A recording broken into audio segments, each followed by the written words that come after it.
ترتیب یہ ہوتی ہے کہ ایک زمانہ ہوتا ہے جس کے اندر ذمہ داریاں آتی ہیں، یہ کرو یہ کرو یہ کرو، ایک ذمہ داری پوری کی ہے کہ دوسری آئے گی، ایک ذمہ داری پوری کی ہے دوسری آئے گی۔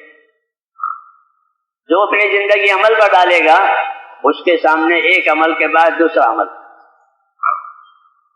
ایک عمل کے بعد دوسرا عمل، اور دوسرے عمل کے بعد پھر تیسرا عمل، تسلسل کے ساتھ، جی ہاں تسلسل کے ساتھ اعمال آتے رہتے ہیں اور یہ عمل پورا کرتا ہے یہاں تک کہ اس کی مقدار پوری ہو جاتی ہے۔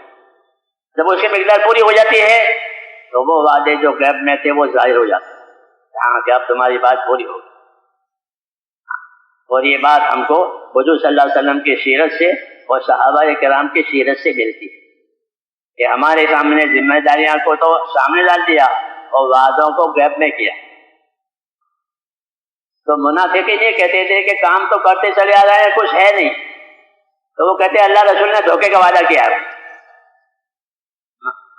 ما وعد اللہ ورسول الا غرورا، اللہ رسول نے جو وعدے کیے نا وہ دھوکا ہے، کچھ نہیں۔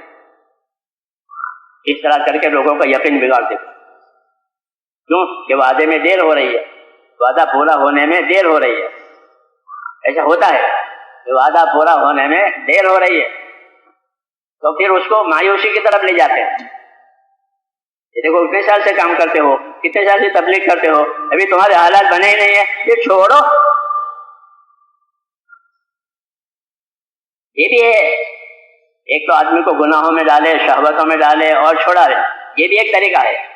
جب عیش میں پڑ گئے، گناہ میں پڑ گئے اور جو ذمہ داری تھی وہ چھوٹ گئی، دوسری لائن پر چلے گئے، اور ایک مایوس ہو کر چلے گئے۔